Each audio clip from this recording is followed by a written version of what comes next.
Mi nombre es Ana Molina, soy vocal de formación de la Sociedad Española de Periodoncia y en nombre de SEPA me gustaría darles a todos la bienvenida a este nuevo curso académico que queremos inaugurar con una serie de webinars que hemos preparado y que van a tener lugar a lo largo de los meses de septiembre, octubre y noviembre.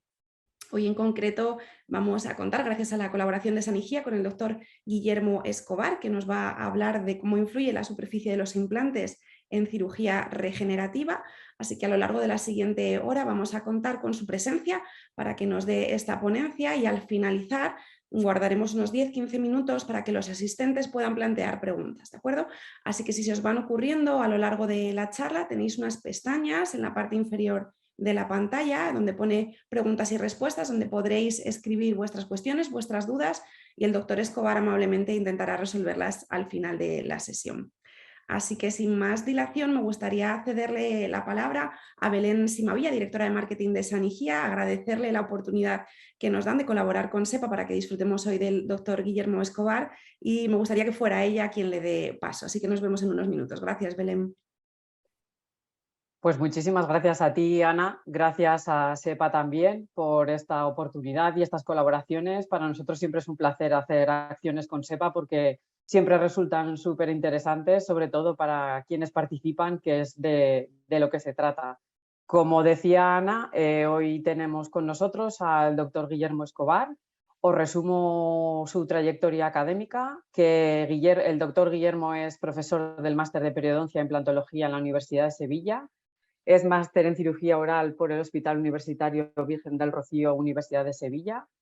Máster en injertos óseos y manejo de tejidos blandos con el profesor Fuad Curí en su clínica privada Scholz-Zellenstein. Diploma universitario de implantología y rehabilitación implantológica por la Universidad Víctor Segalén de Burdeos. Diploma universitario de anatomía aplicada a la implantología, también por la Universidad de Sevilla. Y máster en ciencias odontológicas también por la misma Universidad de Sevilla. Y actualmente el propio doctor Guillermo Escobar seguro que os lo comenta y os lo hará mucho mejor que yo. Él tiene un nuevo proyecto, ha abierto una nueva clínica en Sevilla llamada IBRC, donde ella os comentará porque también tiene un plan formativo bastante interesante y también os quiero recordar a todos, que seguro lo habéis visto en las comunicaciones habituales de SEPA, que con SEPA también organizamos un curso presencial con el doctor Guillermo Escobar a finales de octubre.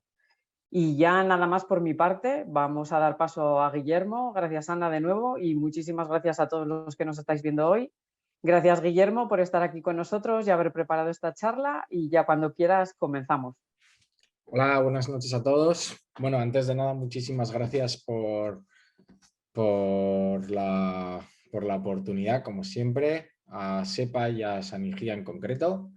Es un honor que la sociedad más grande de España cuente conmigo, espero estar a la altura. Así que, bueno, sin más dilación, paso a compartir mi presentación. Bueno, pues antes de nada me gustaría explicar, bueno, si muchos ya me conocéis, sabréis que yo utilizo mucho los injertos de hueso autólogo y entonces, bueno, como siempre hablo más de la parte regenerativa que de los implantes, pues hoy me gustaría hablar un poquito de los implantes. Entonces, bueno, pues me gustaría destacar varios estudios.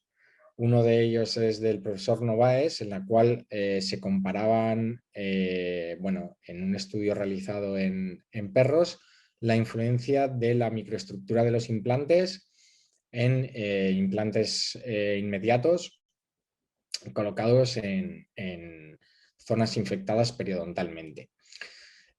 Compararon implantes tratados mediante la superficie de los implantes tratados mediante ácido y otra superficie tratada mediante plasma de titanio y vieron que no había diferencias significativas. Sin embargo, sí que vieron que había quizás unos ligeros mejores resultados con los implantes en los cuales las superficies estaban tratados mediante ácido.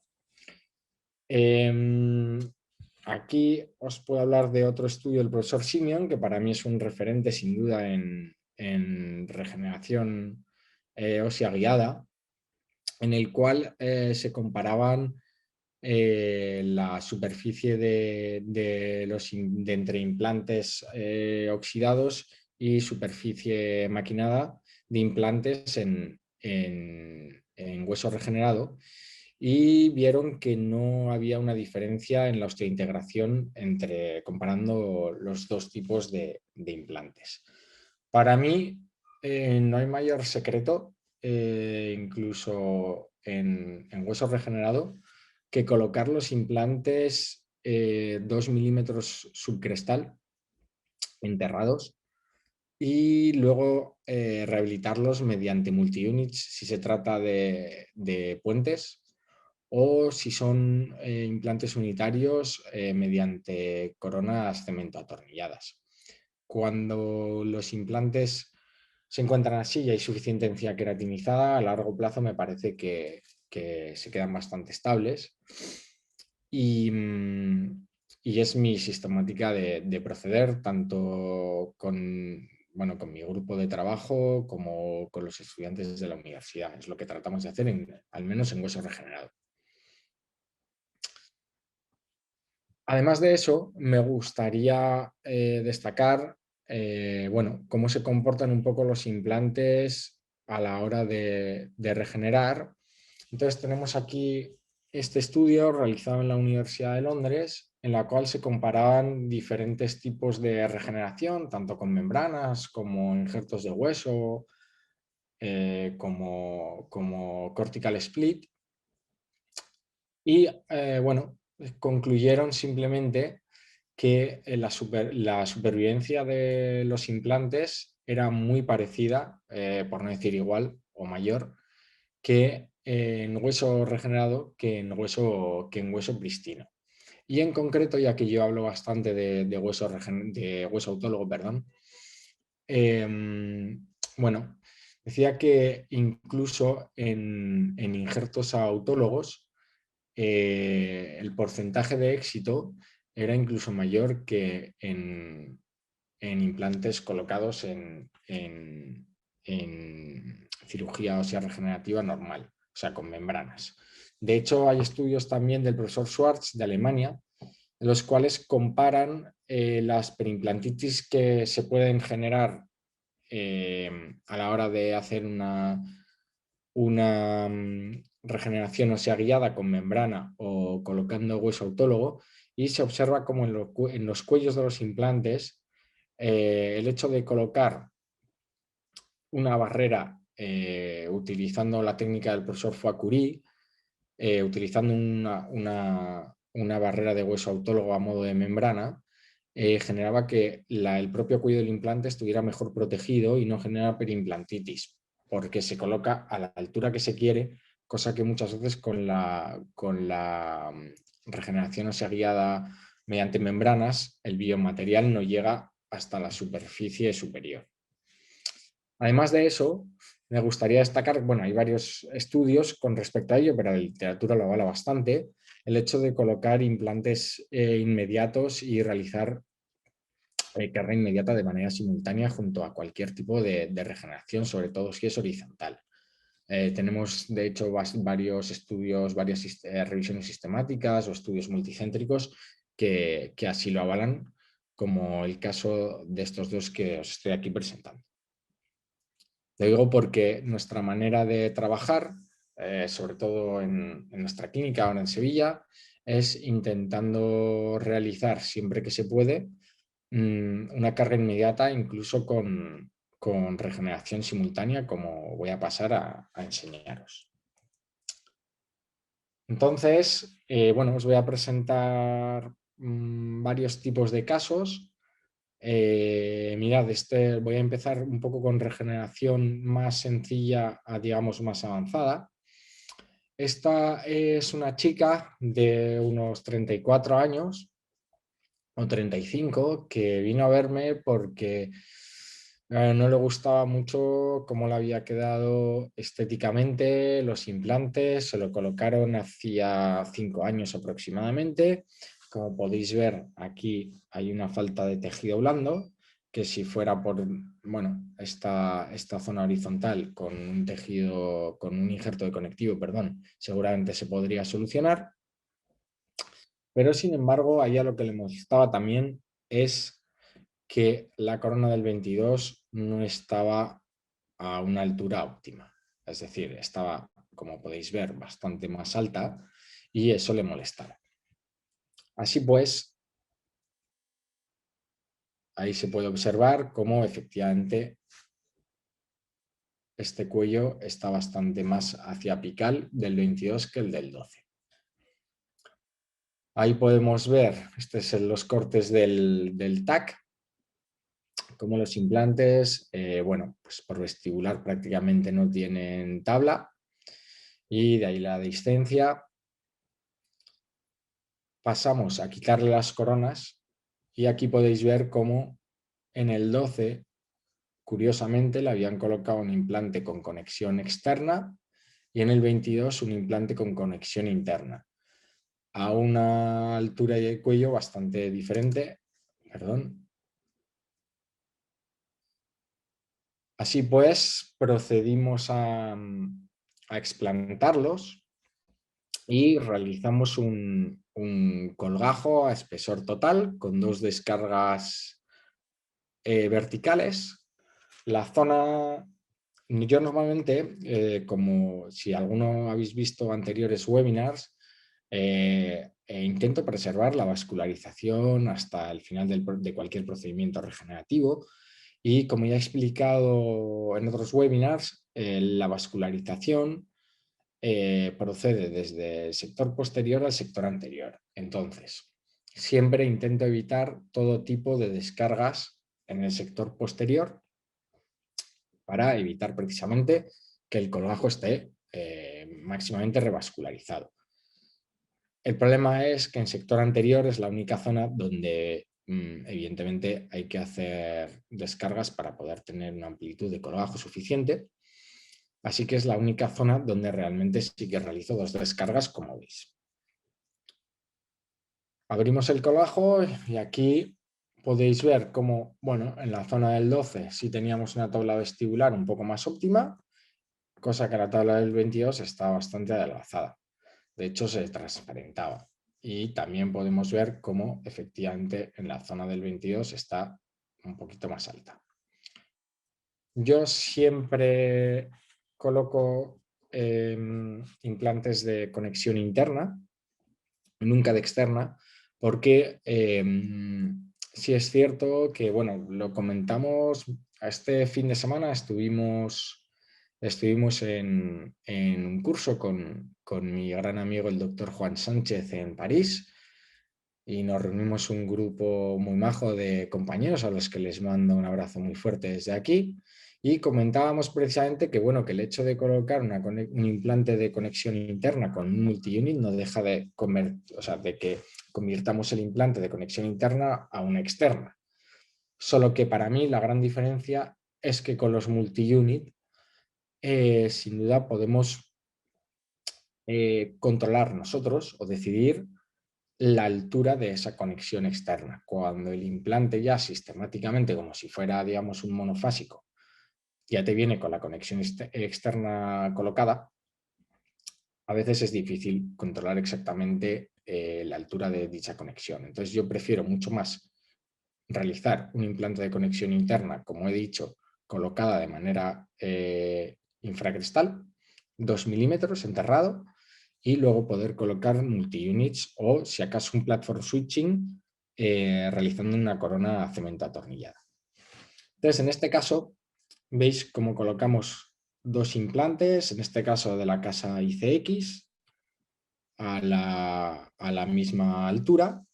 Para mí esto es muy importante. Yo incluso luego pasaré a enseñaros en rehabilitaciones completas.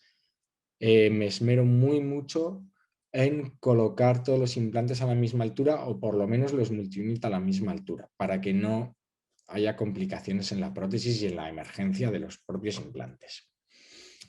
Entonces, aquí veis cómo colocamos los transfer, en este caso directos a implantes, es cierto, y realizamos la técnica del trépano.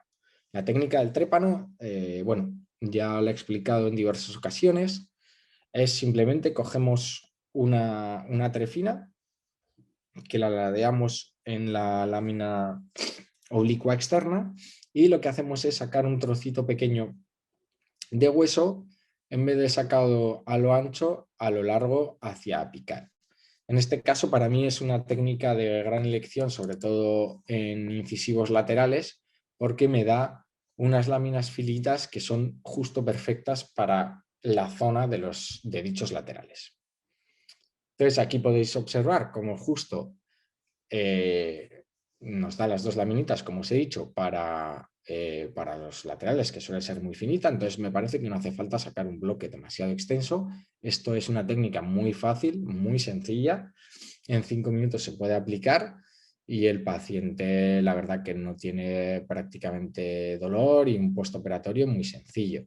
Seguimos siempre las bases de la técnica del profesor Curie, colocando un poco de hueso rascado por encima de los implantes, siempre en contacto con la superficie, y luego una capa, una lámina de hueso cortical por encima.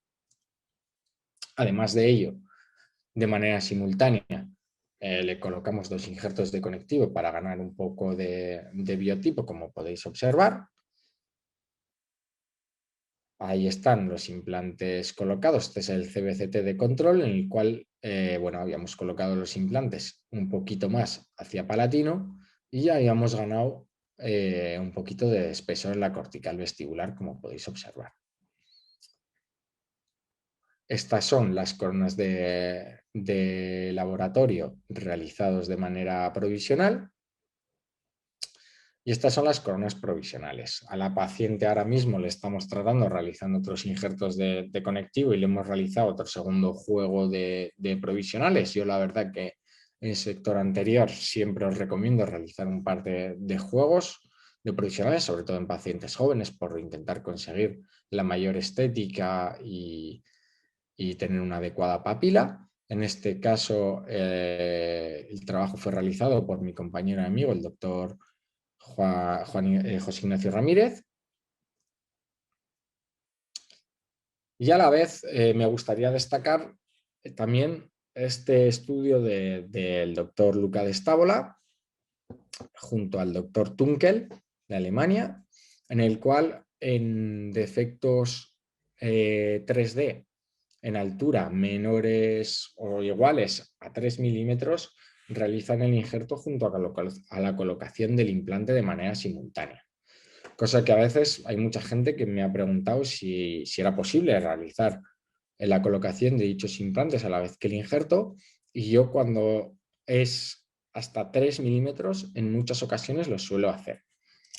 Aquí paso a enseñaros un caso de un 22. Ahora vais a verlo. Esta es la técnica, la que os decía, la técnica del trépano, muy sencilla. Estas son, bueno, con unas trefinas de Meisinger en este caso. Lo que hago es ladearla, lo meto a espesor, a la mitad de espesor, digamos, y entonces consigo sacar una trefina larga hacia apical, pero estrecha. Lo cual, por ejemplo, eso, pues para laterales o pequeños defectos, lo considero del tamaño idóneo. Entonces, ahí podéis observar cómo es un 22 con una pérdida tridimensional de hueso. Es una paciente también joven, de unos 45 años. Le realicé un estroficio bastante grande a esta mujer porque le realizaron ortodoncia durante 3 años. La verdad que el resto de dientes tiene una movilidad tipo 2, casi 3, pero bueno, de momento no hemos querido retocarla más.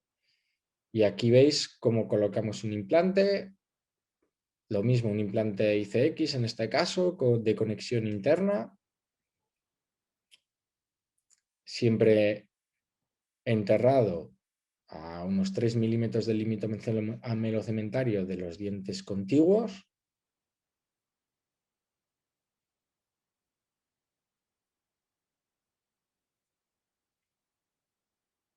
Aquí le coloqué un tapón de cierre 2 milímetros de alto. Muchas veces juego también además con estos tapones que son 2 milímetros supraóseos, por así decirlo, para realizar una especie de técnica ten-pole e intentar ganar un poquito más de hueso. En este caso era imposible porque me iba a ir más por encima de los picos de hueso, con lo cual pues no iba a ganar más y tampoco era el objetivo. Entonces aquí, como siempre, colocamos un poquito de hueso autólogo rascado alrededor del implante, que me lo va a proteger, en este caso rascado mediante un back action.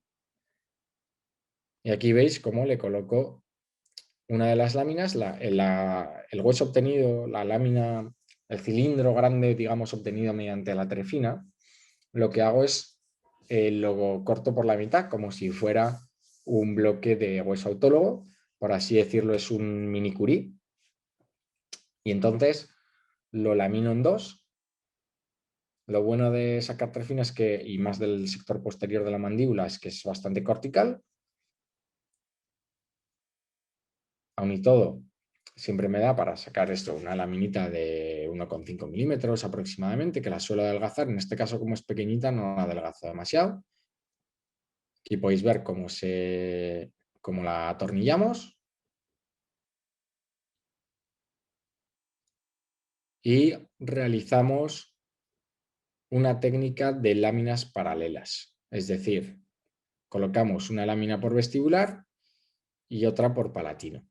¿Veis cómo el tamaño, digamos, de la lámina es perfecta para los laterales sobre todo? Luego, cosa importante con todo tipo de, cuando utilicéis huesos autólogos, este tipo de técnica con las láminas, que puláis muy bien los bordes cortantes de las propias láminas. Aquí podéis ver cómo realizamos un punto suspensorio, como indica el doctor de Estávola, que vamos desde colgajo palatino a periósteo vestibular, para quitarle, según sus estudios, un 87% de tensión. Luego siempre paso sistemáticamente a realizar unos puntos en colchonero. Cada vez más utilizo, me suelen preguntar bastante, así que lo explico, pero cada vez más estoy utilizando para las regeneraciones monofilamento reabsorbible de 5,0, casi para todo. Y ahí veis cómo suelo utilizar, sobre todo en sector estético, bueno, cómo deshipitalizo las papilas para ganar un poco de espesor, siguiendo un poco las bases del profesor Zucchelli en Italia. Entonces deshipitalizo dicha papila para luego reposicionar el colgajo por encima y ganar espesor. Si bien es cierto, es que hay que suturar bien para que los bordes se aproximen y no generar pseudobolsas.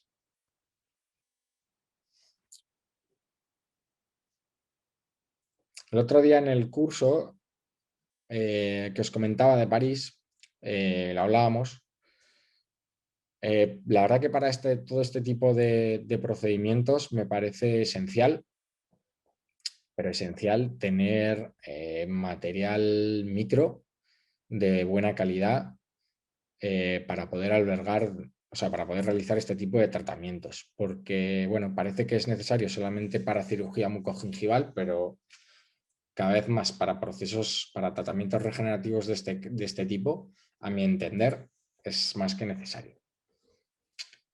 Mirad, este es un caso del suegro de nuestro director de la clínica que hemos abierto en Sevilla. En este caso, pues el paciente acude así, con una higiene deficitaria, los dientes con una movilidad importante, dolor, etcétera, etcétera. Entonces, pues pasamos a estabilizarle periodontalmente. Ahí veis cómo la pérdida ósea es bastante tremenda. De hecho, los incisivos inferiores le tuvimos que colocar un pequeño alambre para ferulizarlos. Y aquí pasamos a realizar las extracciones. Entonces, bueno, ya preveíamos, veréis, os recomiendo que cuando hagáis cualquier tipo de regeneración o coloquéis implantes y demás, si vais a hacer tratamientos así extensos, que aprovechéis todo el hueso que hay. En este caso, en vez de sacarle injertos o realizarle una regeneración ósea guiada con membranas y demás, lo que hicimos fue aprovechar estos pedazos de torus que además le molestaban, bueno, no le hacían daño ni mucho menos y podía vivir perfectamente, por supuesto, perdonadme, pero sí que le molestaban, él mismo decía, pues cuando se pasaba la lengua y demás.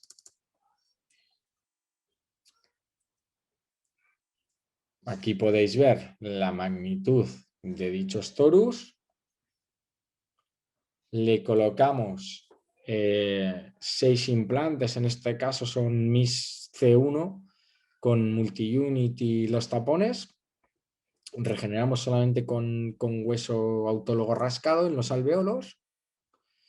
Y en este caso con mi compañero prostodoncista, el doctor Jacinto Benítez, le realizamos unas cargas inmediatas, tanto arriba como abajo, ahora veréis.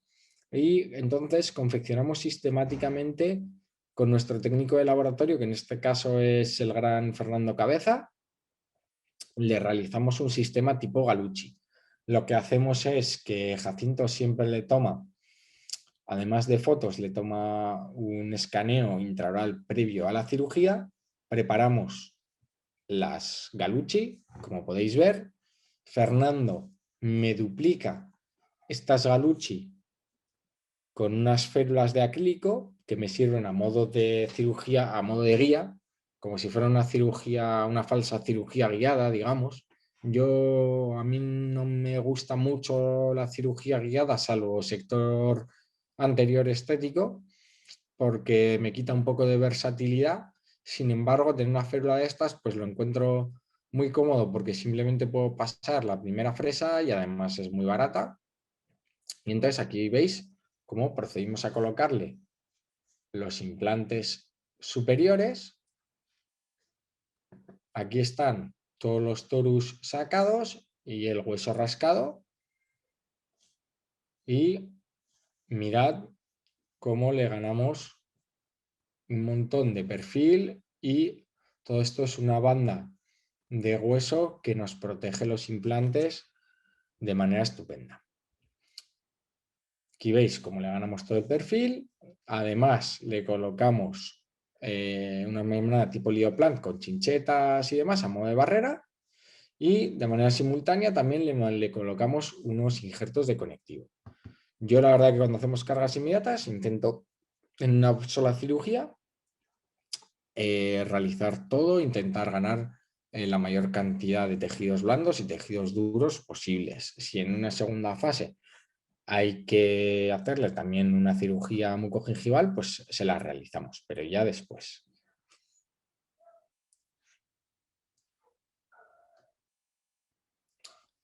Esto es un caso que realizamos también de la misma manera a un buen amigo que, bueno, perdió la pieza 25. Vino y ya le quitaron el diente hacía un mes porque estaba fuera y bueno, de hecho lo tuvieron que sacar porque le dolía, estaba en el extranjero. Entonces, por eso veis que está ahí un poco el alveolo todavía que no se había formado hueso del todo.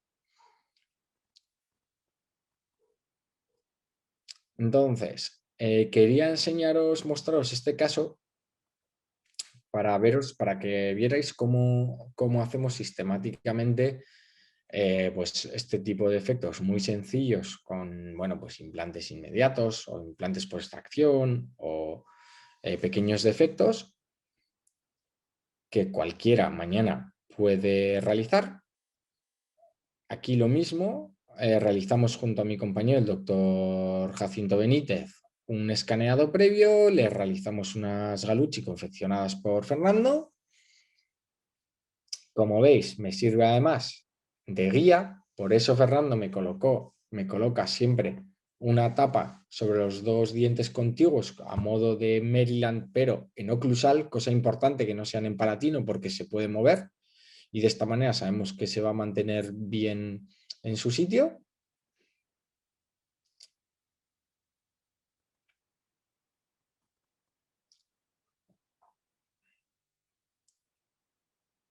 Entonces aquí veréis cómo procedemos a colocar nuestro implante.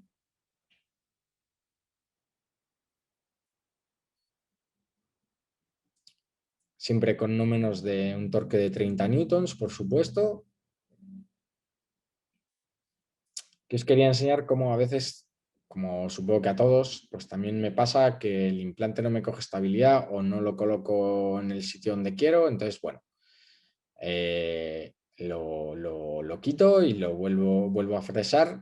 Y lo que me gusta de este tipo de implantes es que me dan bastante versatilidad para poder jugar con eso. Si fueran otro tipo de implantes con otra forma, es algo bastante más complicado. Así que yo sistemáticamente utilizo implantes cilíndricos. ¿Veis cómo ahí le vuelvo a pasar la fresa un poquito más hacia apical para adentrarme un poco más en hueso prístino?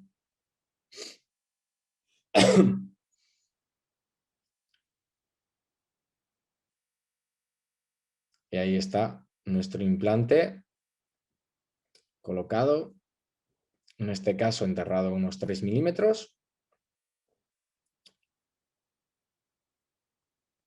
En una posición tridimensional correcta. Esto es operado mediante microscopio. Yo casi siempre ya opero con el micro, también entre otras cosas para poder filmar las cirugías. Y entonces yo en raras ocasiones realizo una técnica de rosa que está últimamente muy de moda. A mí me gusta dividir. Entonces, pues suelo coger, la verdad que hay compañeros que tienen unos resultados espectaculares con esa técnica. Yo prefiero sacar primero el conectivo que luego desepitelizo y paso a coger un poquito de hueso de tuberosidad, que es una manera muy sencilla de poder regenerar este tipo de efectos. Lo bueno del hueso de tuberosidad es que aunque no es muy estable mecánicamente, ya que es muy trabéculado, se va a revascularizar sumamente pronto. Entonces, para alveolos post-extracción, me resulta de máxima elección para que ese hueso se revascularice lo antes posible. Ahí veis cómo le colocamos el pilar, que en este caso no es que lo cementásemos en boca, como volveréis a ver al hacer la Galucci, hacemos una especie de corona cemento atornillada realizado por nosotros mismos en clínica. Simultáneamente le colocamos el injerto de conectivo para ganar un poquito de espesor vestibular y de esta manera ganar un poquito más de estética y una emergencia correcta. Siempre para este tipo de injertos, como ya sabréis todos, me meto por vestibular, después vuelvo a introducirme por palatino y ya anudo de nuevo en vestibular.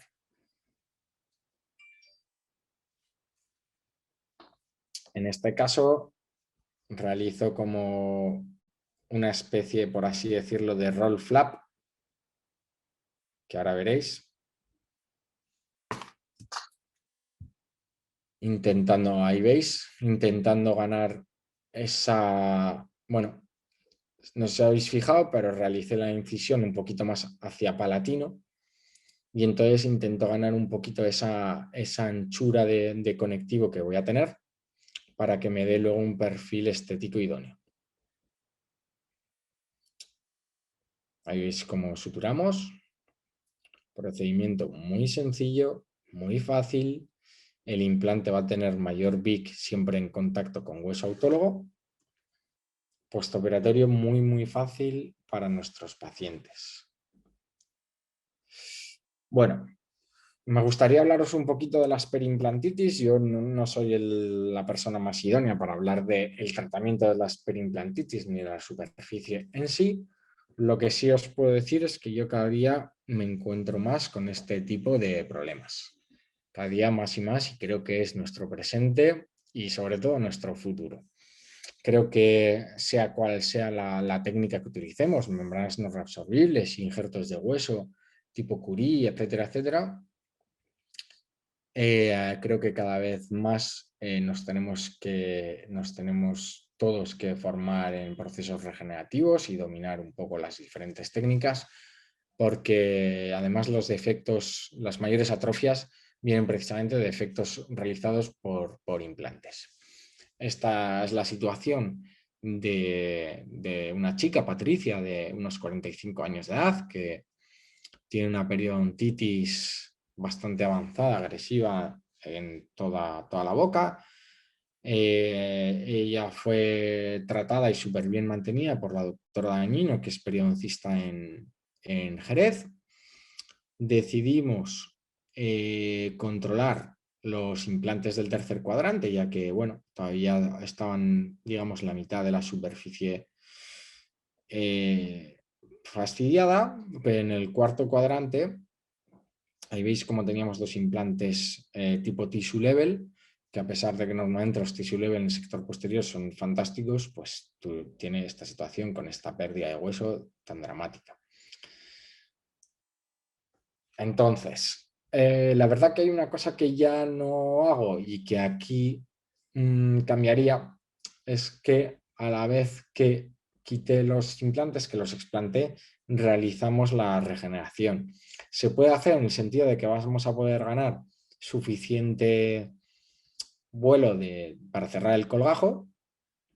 Sin embargo, bueno, ya no me gusta el hecho de quitar un implante infectado con un tejido blando un poco así. Si veis aquí podemos ver cómo este tejido blando está un poco granulomatoso. No me gusta. Entonces ya prefiero explantar, dejar cicatrizar de 6 a 8 semanas y cuando los tejidos blandos están un poquito más maduros, realizo la regeneración. En este caso realizamos un injerto siguiendo la técnica del profesor Curie. En estos casos siempre coloco primero una lámina oclusal y después la vestibular. Siempre, por supuesto, colocamos el hueso rascado entre medias y fijaros cómo, aparte de que atornillamos la lámina vestibular, como muchas veces pues, colocamos un par de tornillos de seguridad, de anclaje, de rescate, para que la propia lámina no sea autoexpulsiva.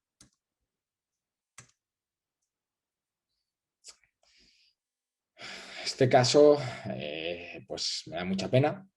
Es una paciente de mi amigo Manuel Martín Toledo, el doctor Manuel Martín Toledo en Las Palmas, que tuve el gran placer de operarlo con él, y junto a mi amigo el doctor Ricardo Torres, que les mando un abrazo a mis amigos de Canarias. Bueno, nos mandan esta situación, una chica también joven, de unos 40 y pico años de edad, sin antecedentes ni enfermedades de base. Nos encontramos con esta situación. Aparte de, bueno, ella evidentemente a nivel estético, pues evidentemente no estaba nada contenta. No sé cómo se le ha podido rehabilitar de esta manera, sinceramente. Y fijaros cómo además el hecho de, esto el problema no es de superficie del implante, sino de colocar el implante en su situación en la zona tridimensional, en la tridimensional correcta.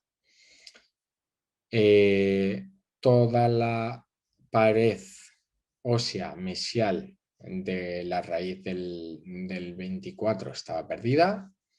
la raíz del 21, si podéis apreciar aquí, también afectada a la mitad, con lo cual le preguntamos a la paciente que, bueno, yo siempre en estos casos pregunto un poco lo mismo. Como podéis observar, los implantes están perfectamente anclados en hueso e integrados. Ese no era el problema es un déficit estético supremo, ¿no? Mirad la diferencia donde debería estar la línea ósea, la línea plano óseo y dónde se encuentra. La pregunta en este caso a este tipo de pacientes, yo siempre es un poco igual, es ¿qué es lo que quieres?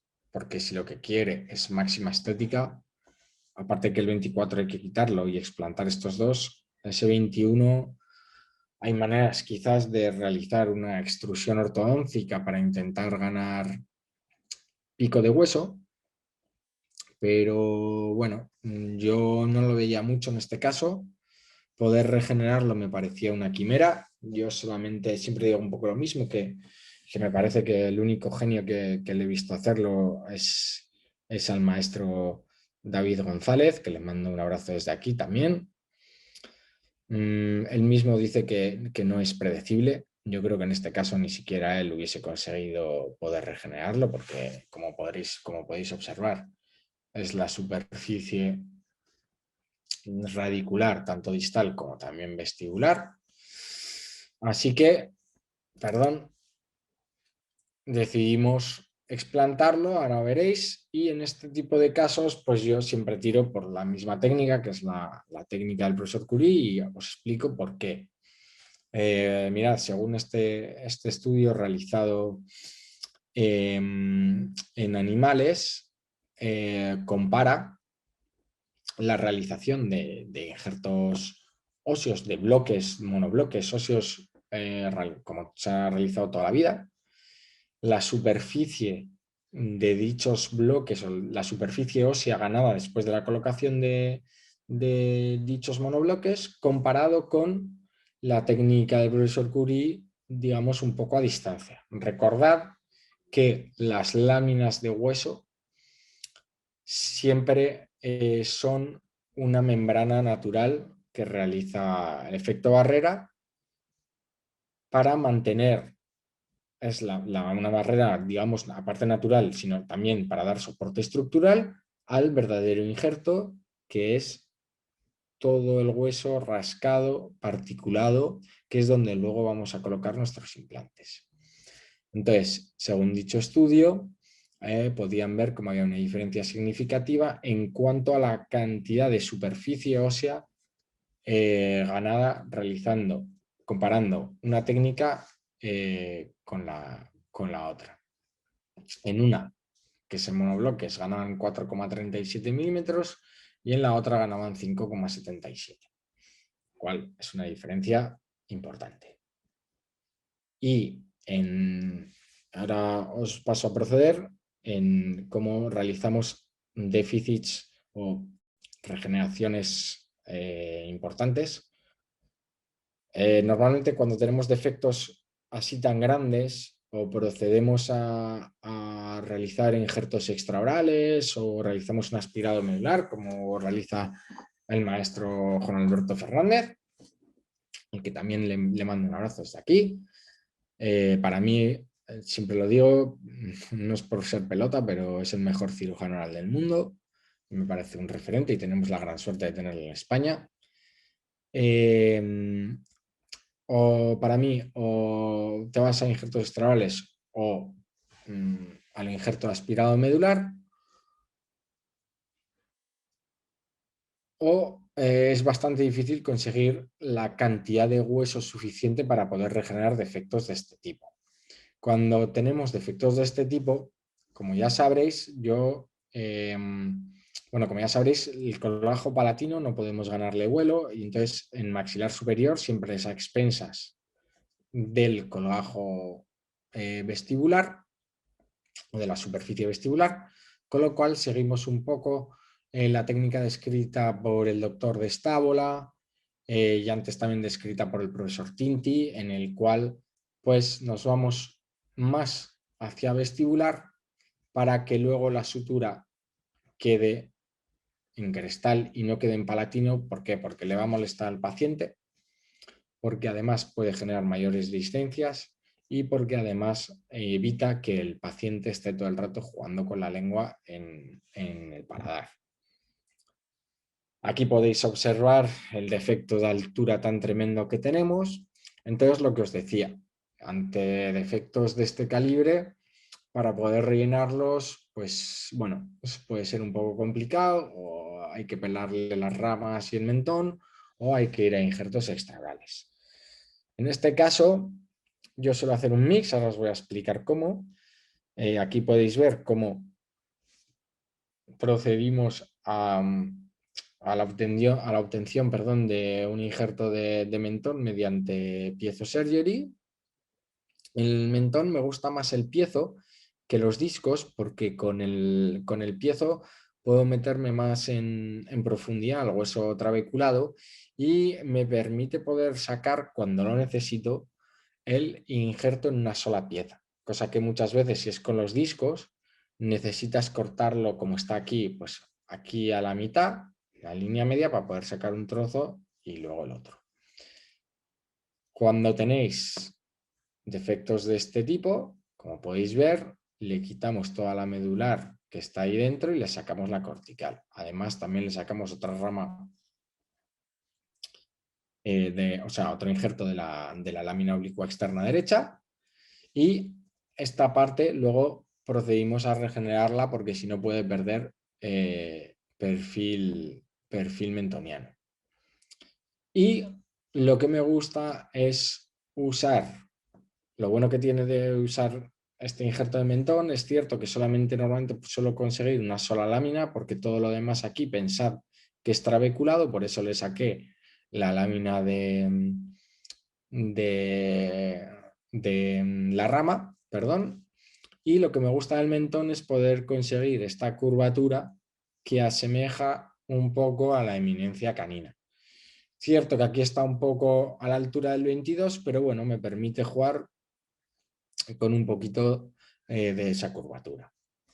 ¿Veis? Aquí está el injerto que os digo en mentón, como todo esto es trabeculado, si lo veis, y solamente nos queda una fina capa de lámina ósea, que normalmente no se puede laminar por el hecho de que si no puede quedar muy frágil.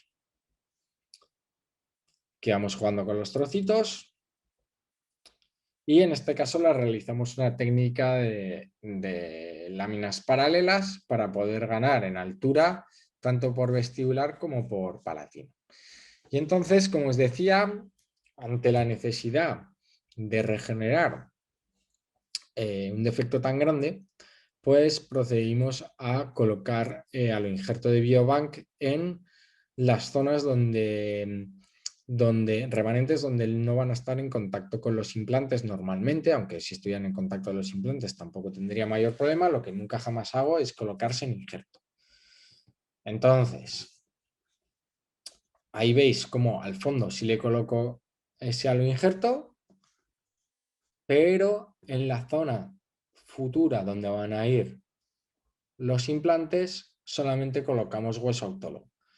Otra cosa, si os fijáis, es que siempre sistemáticamente colocamos los, digamos, fragmentos de hueso que podamos tener un poco más gordos, de partícula más grande, los colocamos a media altura y luego colocamos las partículas más finas por encima, cubriéndolos. Entonces aquí veis, como siempre tenemos aquí, hasta aquí más o menos, va el hueso autólogo y aquí está todo el injerto y cómo lo vamos rellenando en las zonas donde, bueno, me da un poco más igual, esto ya es la fosa nasal.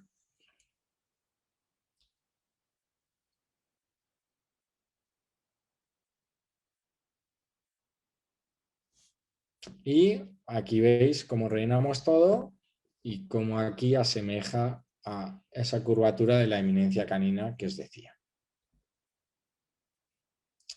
Por último, colocamos una lámina poroclusal para poder cubrir todo. No es necesario en este tipo de técnica, pero sí me parece que está muy bien poder tener una superficie oclusal a la hora de la reentrada para poder colocar los implantes. Bien es cierto, eso lo discutíamos con el doctor Juan Sánchez en el curso que os comentábamos, bien es cierto que dicha lámina en las reentradas muchas veces está mucho menos revascularizada que si es hueso particulado y no se comporta de la misma manera.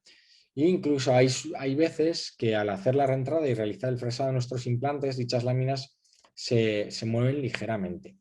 Yo juego con ellas, no me importa en absoluto, aunque luego sepa que en un futuro se vaya a reabsorber, porque siempre, como os decía, coloco los implantes sumergidos por lo menos 2 milímetros. Porque si incluso en el momento tengamos eso y luego se pueda perder un poco, por eso entiendo que hay que enterrar nuestros implantes.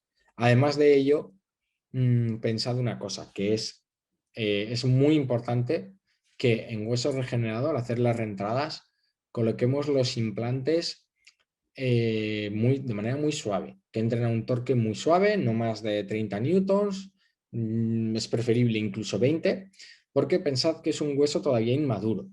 Y si colocas el implante a un torque excesivo, puede estrangular dicha regeneración y dicho hueso y entonces se puede perder.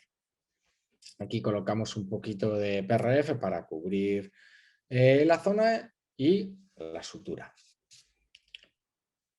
Por otro lado, este es un caso también de un compañero y amigo, Alberto González Caballero, amigo de facultad, que su padre pues, es protésico de toda la vida y viene en esta situación.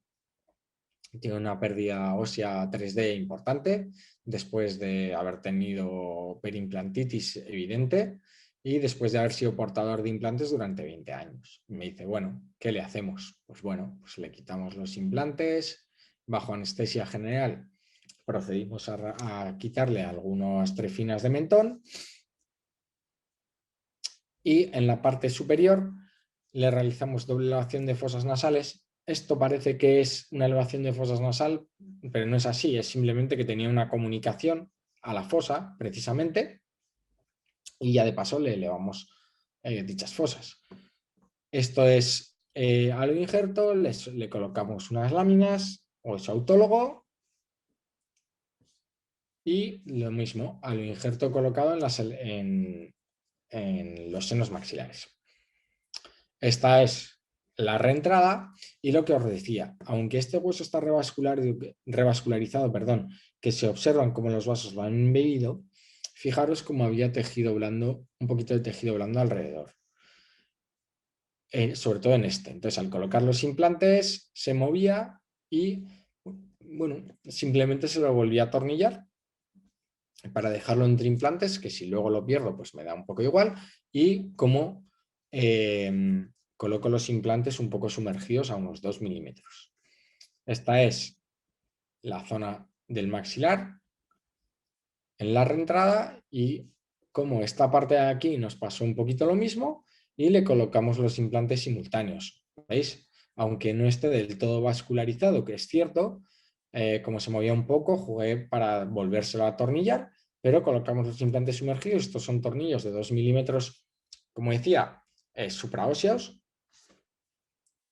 que me permiten que en la segunda fase pues, pueda encontrarlos de manera bastante más fácil. Este es otro caso que realicé con mis compañeros de Regenera, sobre todo con el doctor profesor Álvaro Tofé. Este paciente nos viene en esta situación, así que procedimos a realizarle una doble transposición y simplemente me gustaría enseñaros cómo a veces jugamos con el hecho de realizamos una doble transposición. Fijaros, esta es una de las transposiciones y me gustaría que vierais cómo a veces jugamos y que le colocamos implantes transicionales. En este caso son unos implantes monofásicos que vienen, con un vástago que luego al realizar en una segunda fase los implantes ya definitivos, simplemente los cortamos cuando realizamos la prótesis definitiva. La verdad que el sistema no me gustó demasiado por el hecho de ser una prótesis cementada, cosa que encima en una carga inmediata pues no me gusta demasiado.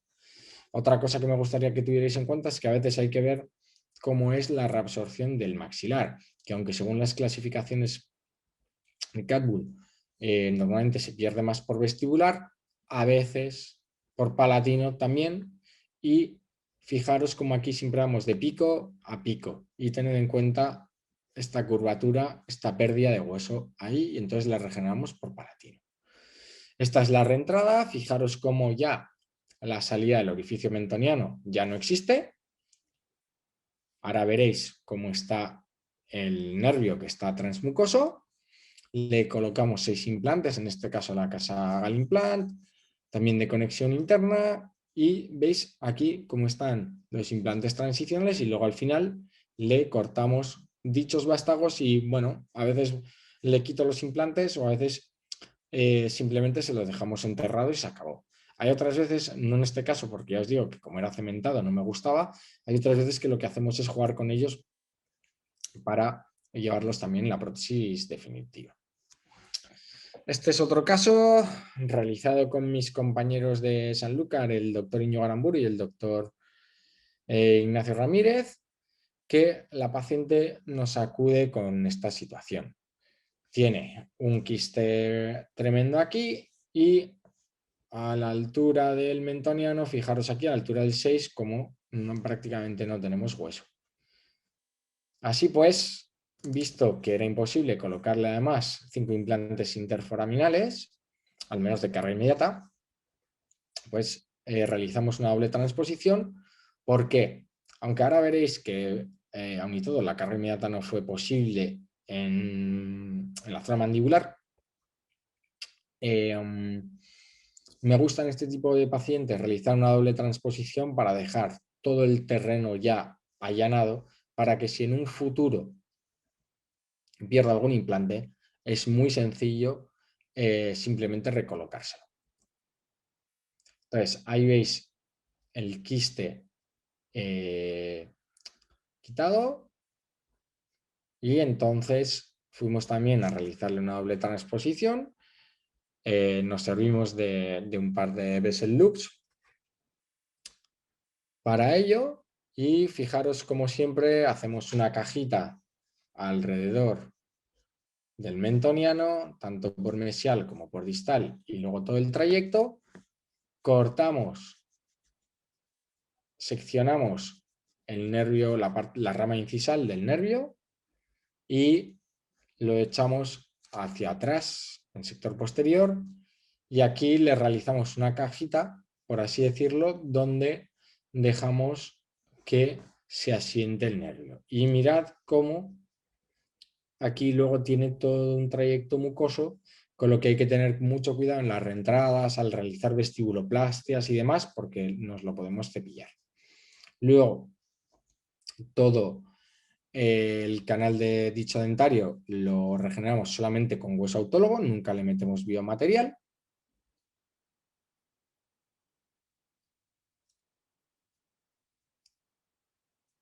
No os lo aconsejo meterle biomaterial porque el biomaterial se puede encapsular con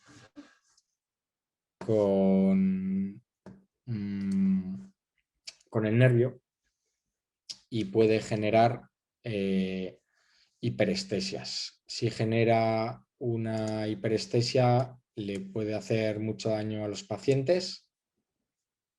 Perdonadme, le puede generar mucho daño a los pacientes.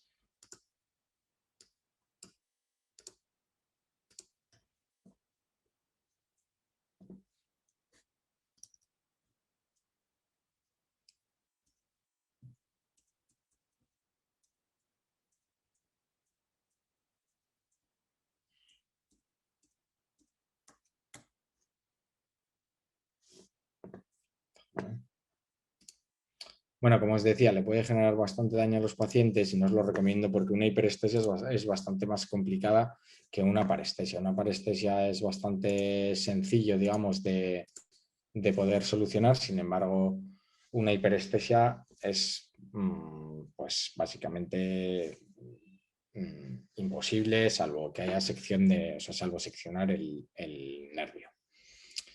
Entonces, por último, ya que estamos en SEPA, me gustaría hacer mención al máster de periodoncia en el que tengo implantes de la Universidad de Sevilla, en el que tengo el gran honor y el placer de ser profesor.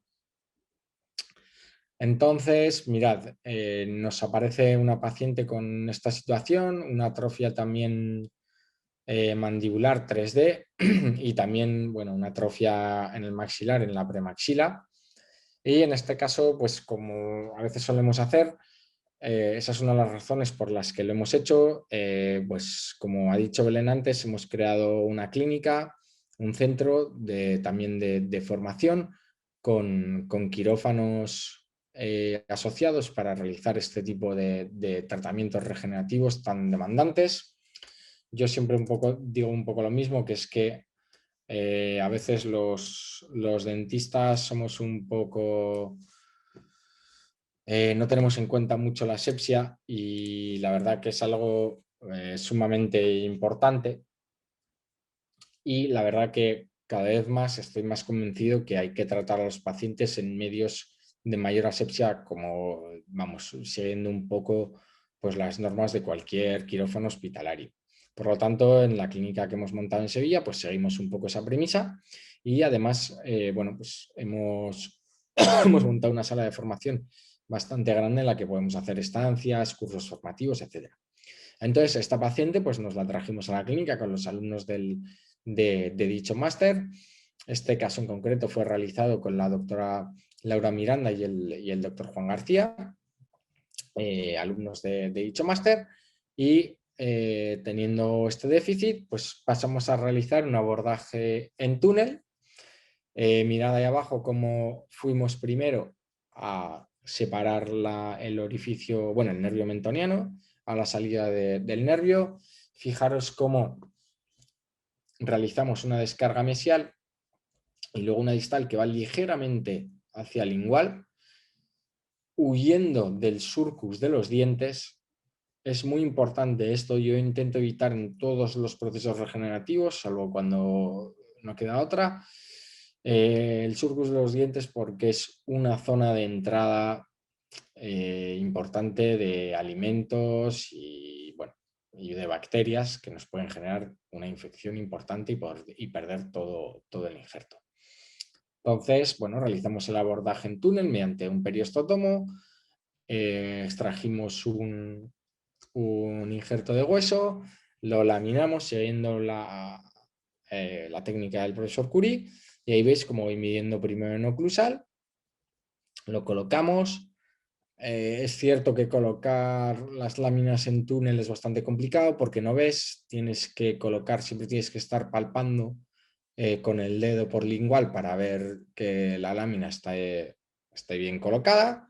Luego colocamos todo el hueso rascado en el interior, pero con la mala suerte de que dicha lámina en distal le coloqué dos tornillos por mesial, está bastante estable, pero me vine arriba, le quise colocar uno en distal y la lámina se rompió.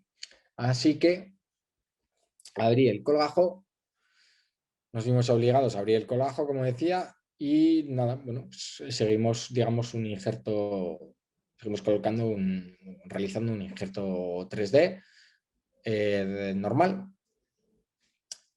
Ahí veis, perdón, que me he equivocado.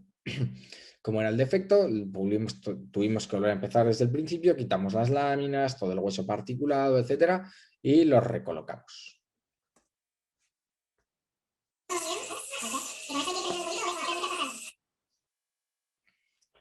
Ahí veis cómo a los alumnos les encanta estar de cháchara. Entonces, ahí veis cómo mediante el piezosurgery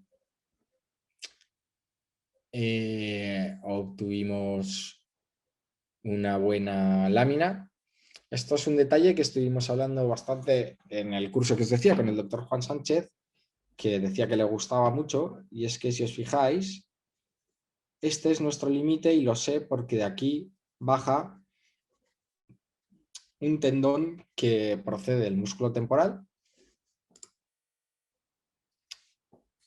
Entonces yo sé que ese es nuestro límite a la hora de obtener nuestro injerto en cuanto a la rama ascendente. Si bien es cierto que podría seguir subiendo hasta el cóndilo, yo sé que ahí es donde está la base hasta donde empieza dicha rama ascendente.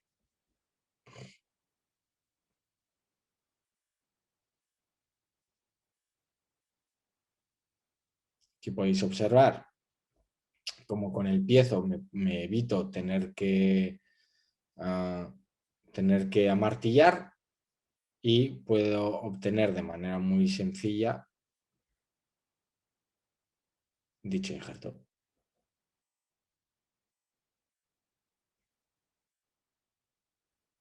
Una vez obtenido esta lámina, la laminamos en dos, como ya sabéis. Procedemos a colocar primero siempre la parte oclusal, porque si colocamos la parte vestibular y luego todo el hueso particulado y luego la parte oclusal siempre es más difícil a la hora de pasar la fresa donde luego colocar el tornillo, porque con el agua aparte de que se puede esparcir, aunque con el hueso, todo el hueso es más complicado, es sobre todo que al tener hueso particulado entre medias, a veces el tornillo no coge del todo bien para poder anclarse en el hueso pristino.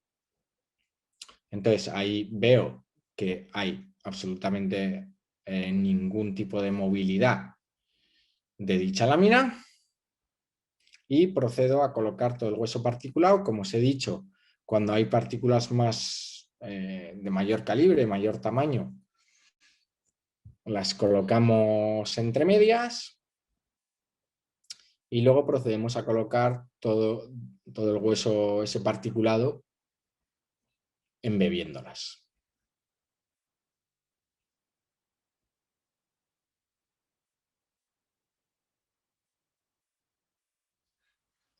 Pues sin más dilación,